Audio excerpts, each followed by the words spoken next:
Les 100 ans de la radio, France Télévisions est bien sûr partenaire de cette opération. Quelle évolution pour ce média à la fois d'information, de culture, mais aussi de divertissement.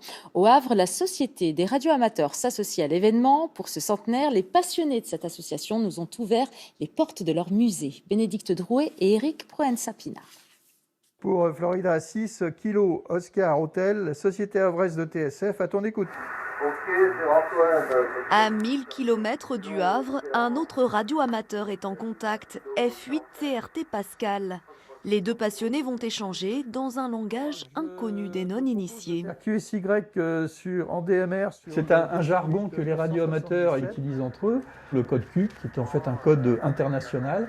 Le QRA, c'est l'endroit où l'on habite. Et puis, vous avez d'autres abréviations comme 73 qui signifie amitié en langage radioamateur.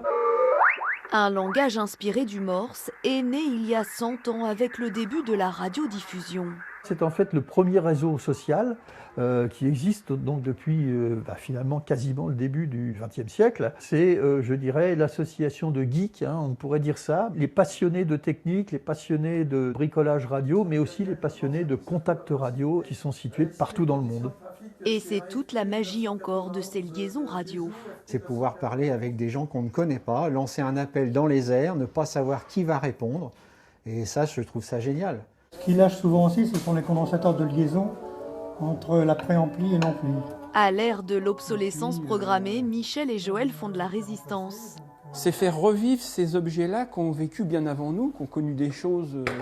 C'est un patrimoine, c'est une histoire de la radio du pays. Et quand on y arrive, on est content.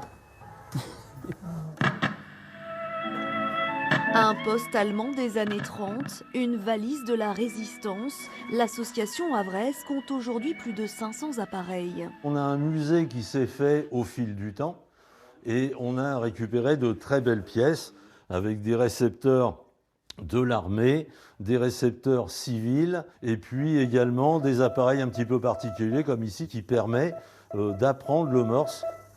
Un patrimoine que l'association préserve et qu'elle espère montrer au grand public à l'occasion de ses 100 ans cette année.